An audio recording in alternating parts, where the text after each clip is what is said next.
Chapter 5 of The Game of Life and How to Play It by Florence Scovel Shinn.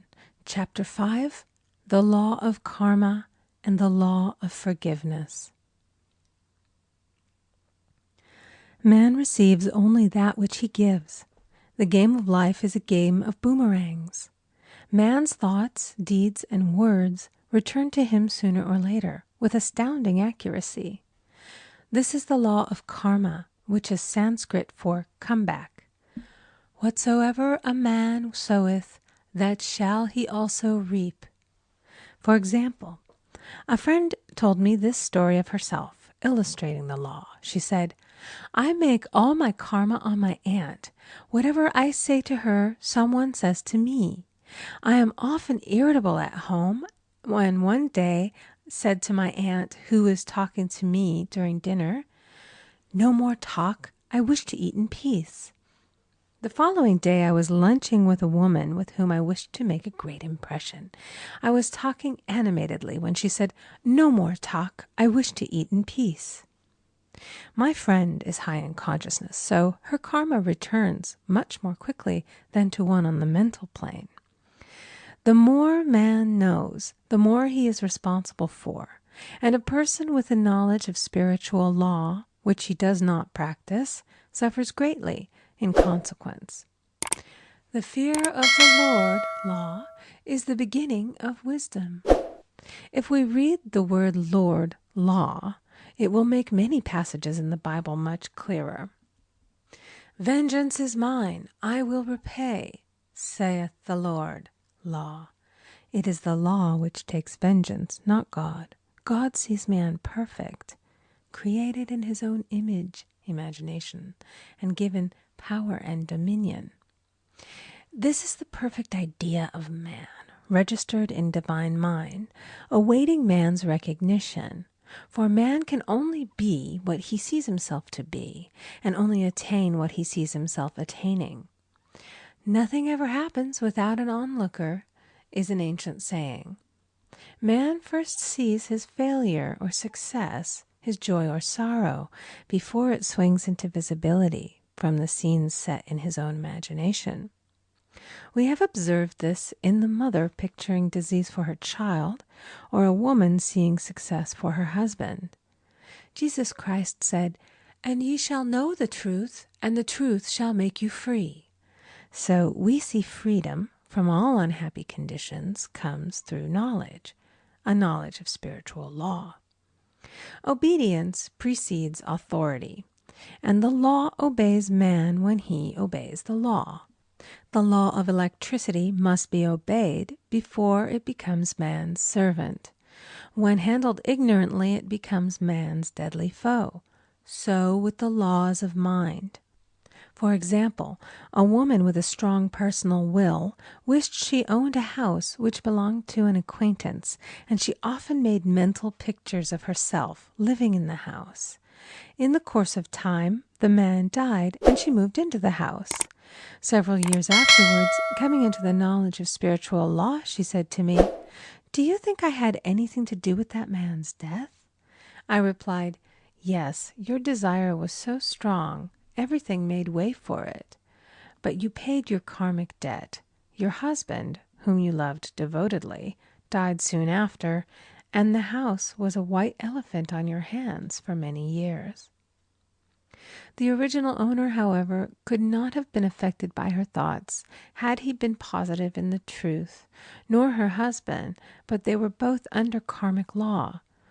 The woman should have said, feeling the great desire for the house, "Infinite intelligence, give me the right house, equally as charming as this, the house which is mine by divine right." The divine selection would have given perfect satisfaction and brought good to all. The divine pattern is the only safe pattern to work by. Desire is a tremendous force and must be directed in the right channels, or chaos ensues. In demonstrating, the most important step is the first step, to ask aright. Man should always demand only that which is his by divine right. To go back to the illustration, had the woman taken this attitude, If this house I desire is mine, I cannot lose it. If it is not, give me its equivalent. The man might have decided to move out harmoniously had it been the divine selection for her, or another house would have been substituted. Anything forced into manifestation through personal will is always ill-got and has ever bad success. Man is admonished, "My will be done, not thine." And the curious thing is, man always gets just what he desires when he does relinquish all personal will, thereby enabling infinite intelligence to work through him. Stand ye still and see the salvation of the Lord. Law. For example, a woman came to me in great distress. Her daughter had determined to take a very hazardous trip, and the mother was filled with fear. She said she had used every argument, had pointed out the dangers to be encountered, had forbidden her to go, but the daughter became more and more rebellious and determined.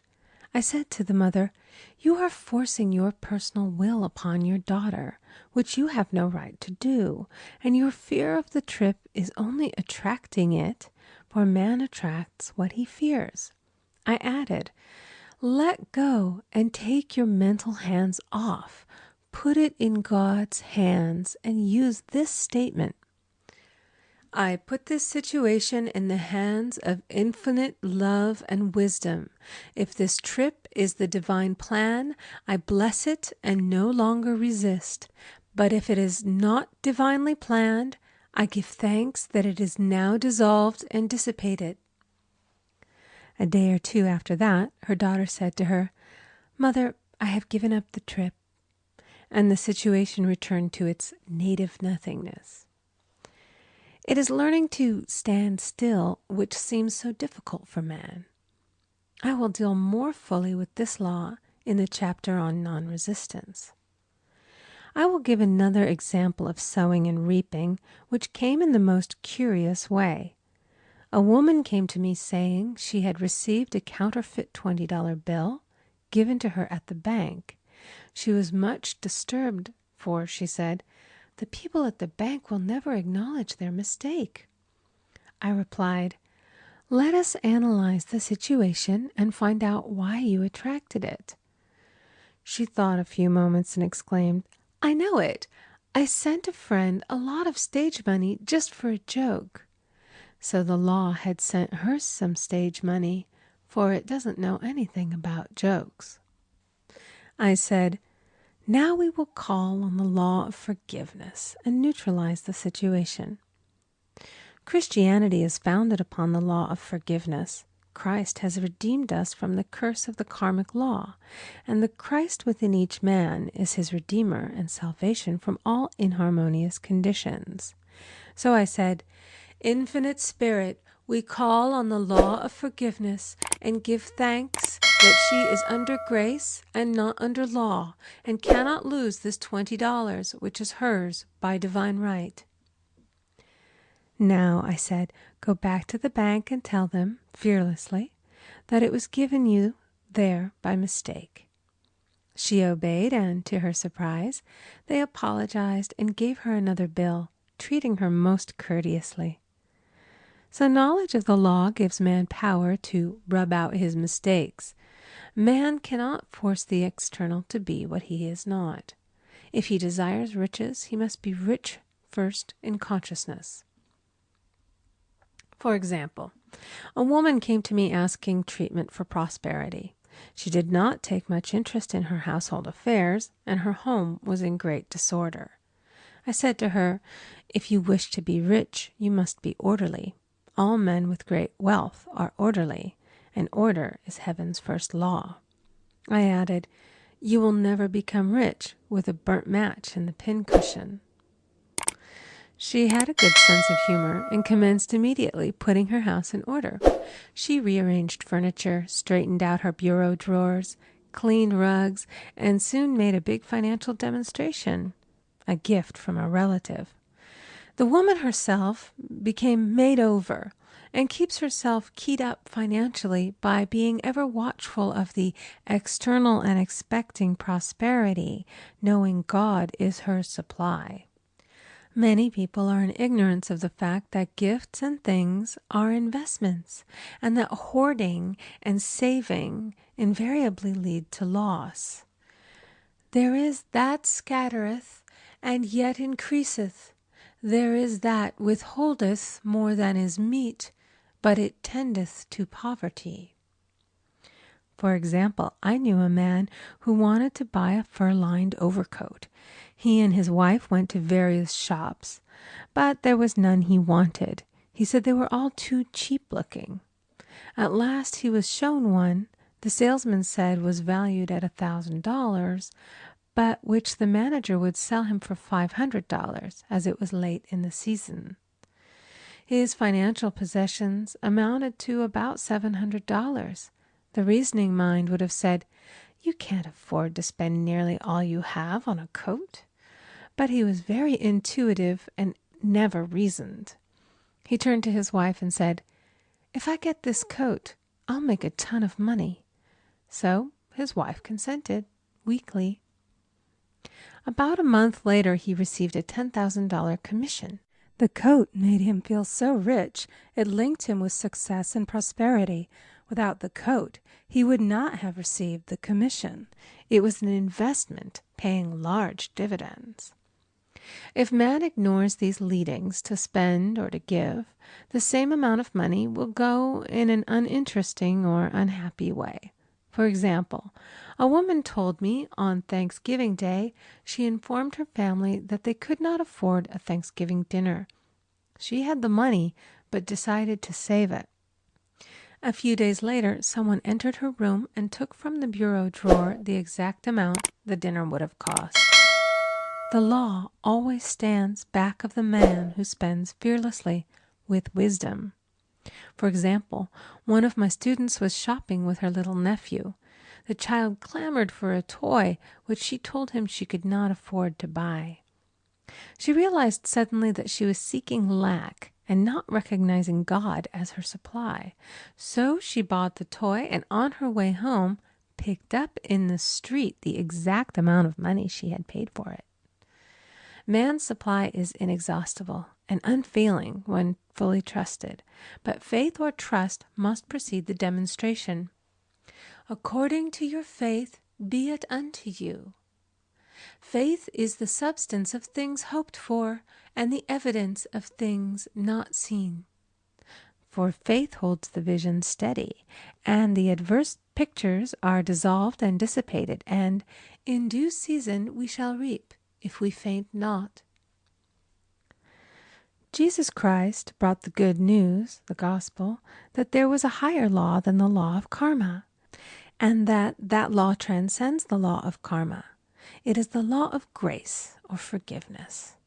It is the law which frees man from the law of cause and effect, the law of consequence. Under grace, not under law.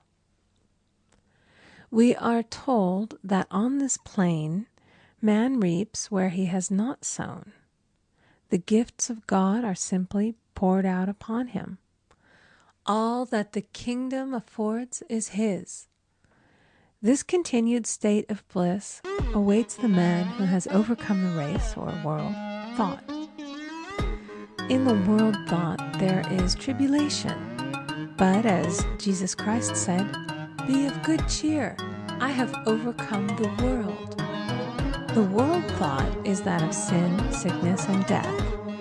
He saw their absolute unreality and said, "Sickness and sorrow shall pass away, and death itself, the last enemy, be overcome."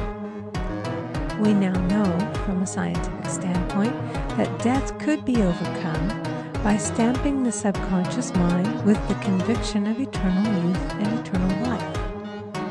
The subconscious, being simply power without direction, carries out orders without questioning.